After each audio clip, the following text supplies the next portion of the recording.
He looked like a rejected Will Ferrell skit. Haphazard and dirty, but with enough feigned ditziness to appear comedic.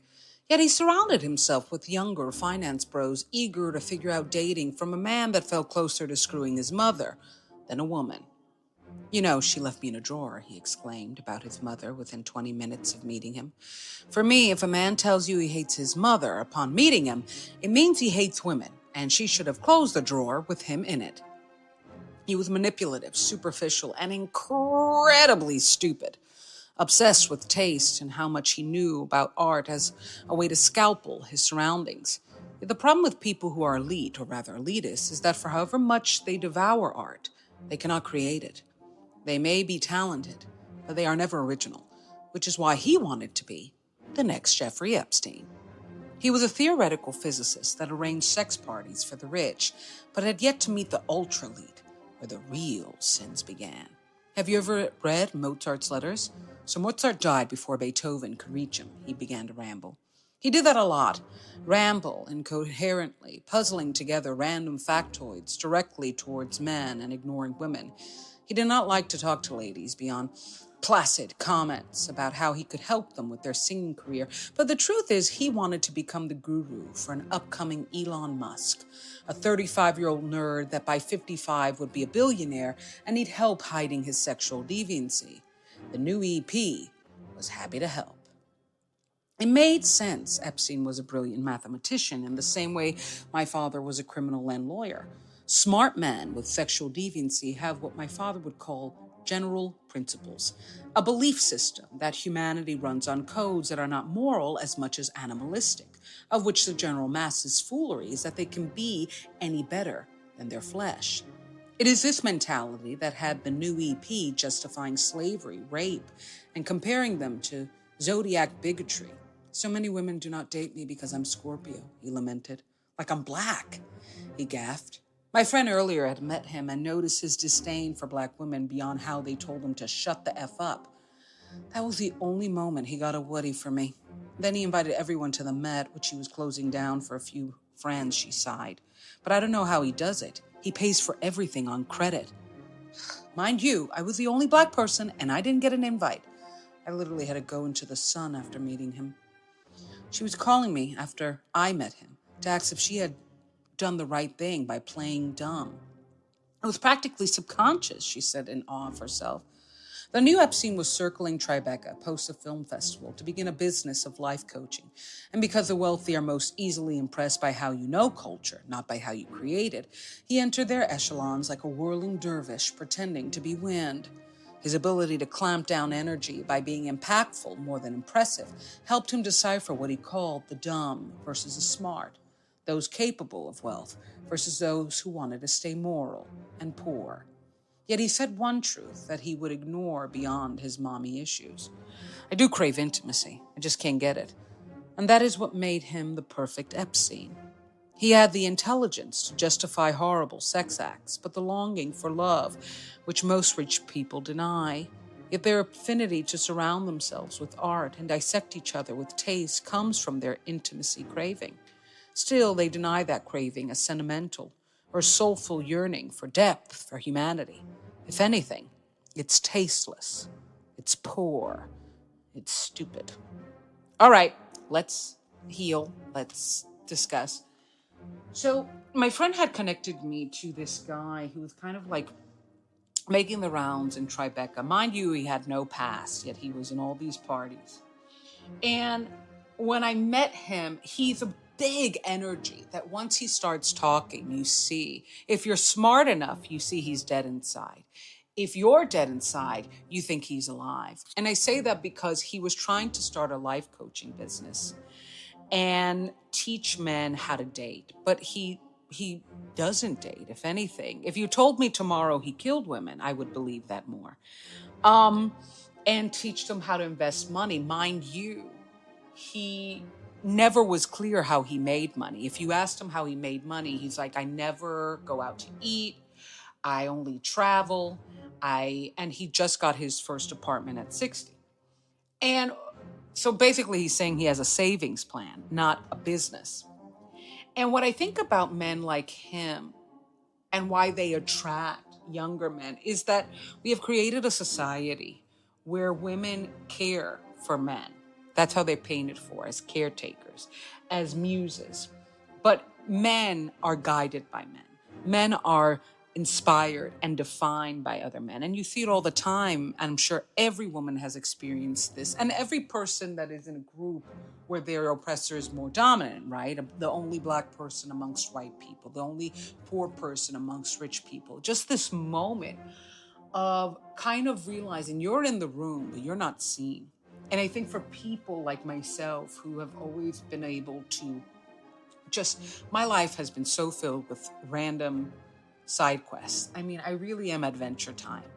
The things I have been through, my God, I've lived 20 million lives. That's why people look at me. They're like, you're an old soul, but you look 28. And I'm like, thank you. I looked, I think I confused people, my energy, and he was a little confused by me. And what my friend who had met them the day before was messaging was her frustration that she played dumb with him because he's this white man.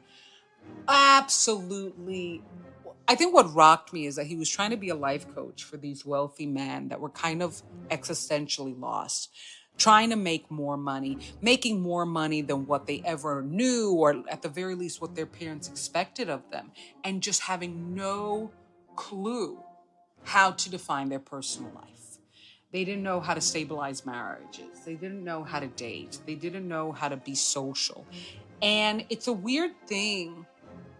We live in a society that makes us all want money and think that money resolves everything. And if you don't think it does resolve a lot, you are a foolio. But money doesn't make you happy. It can make you happy, but it's not exactly the state of being. And he's somebody that I think would attract dumb, smart men who got really, really educated to somehow not understand life. And that was him in many ways. I mean, any man within 20 minutes that tells me he has a bad history with their mother, I know he's going to hate women. And he did. He only talked to the man. He only tried to impress the man. Mind you, some of those men he had known for a decade. And they were all 35 and under. And one of the men goes, yeah, I met him in Europe. I was trashed. And he started talking to me. And I just thought, so he met you when you were weak. And that's one of the things that I try to kind of warn people in terms, or rather, I try to warn women, men who want to be admired by men or are asking men to teach them how to be admirable can really, really, really, really, really, really, really, really, really struggle with female relationships, with understanding how to make them deep, how to make them layered, how to make them rich, because they're still running on societal training. They're just frustrated that it hasn't had the spiritual payoff. And I spoke to that before with a friend when we were discussing manosphere about all these men joining these alpha cults that kind of brain train you to grow accustomed to your happiness and how to escape that unhappiness through numbness, but never actually heal it, never actually fill the gap, fill the cup. And this is where women are important. This is where having a woman in your life can be most valuable. And it's not simply because of gender. It really is when the minute you get that pink blanket, you are living a life of rejection. You are living the life where people have public discussions on what you should do with your body, your future, how capable you are, how far you will go. You are living a life where you not only have to prove your existence, but you really have to prove that you can have greatness. And that does something to you when it's from the very beginning, because it not only helps you to learn what self-balance is and recalibration, but also self-care. And a lot of men don't have self-care. A lot of men don't have self-love. They're just taught you're going to be great, and you are great because you were born a man. Whereas women, we kind of have to find this breathing room on our own, because we're going to have to serve. And even leadership is a form of serving. And sometimes a lot of times you just don't want to. A lot of times serving is what ends you. And he was basically trying to be their woman. And my friend thinks he was gay for pay. And he was somebody, you might ask me, how did he say all these things? How did he justify slavery? How did he justify pedophilia? How did he justify raping, all within a 3-hour conversation? And that's because one thing that I will warn people, when you are with somebody who really wants to be rich and defines himself, as a physicist, as a lawyer, as somebody incredibly intelligent, they will tell you every single thing about them and just think you're too stupid to pick it up. And what my friend was frustrated was that she automatically and subconsciously just played dumb to survive him because he was such a human vacuum. And she was like, all these men are nodding at him and thinking like, wow, he's so impressive. When all he does is talk about Mozart and Beethoven and Michelangelo and like all these famous, mind you, European white philosophers and artists that passed away. And I think he's such a symbolism of what people find wrong with nepotism, in the sense of he's very talented, but he's not original. He's not creative. And I think what my friend picked up and I picked up is that he's very, very impactful, but not impressive. He is a boom that when you look, there's no smoke. He just hit, but there was no dent left. And for people who are seeking to be inspired and know how to be admirable, men like, I'm calling him the new Epstein, and Elon Musk are very attractive because these are men that are impactful, but they're not impressive. And if you actually listen to them, they are maniacs. They're absolutely insane. Elon Musk went off about how we shouldn't have empathy. Empathy doesn't lead to power, and yet he craves it. Because one thing that this man said was, I would like intimacy. I would like a relationship, but he will never get it. He will never get it unless he gets a lot of power and somebody who's attracted to power or wants power joins him and doesn't mind playing a sex kitten because he had a lot of fetishes.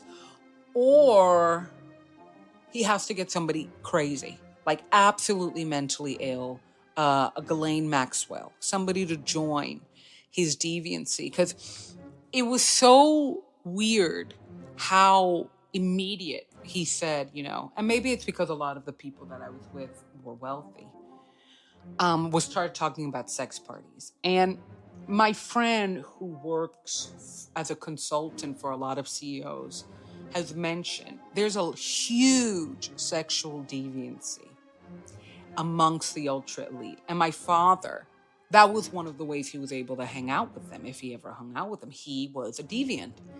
And they have this thing where they justify their immorality as acts.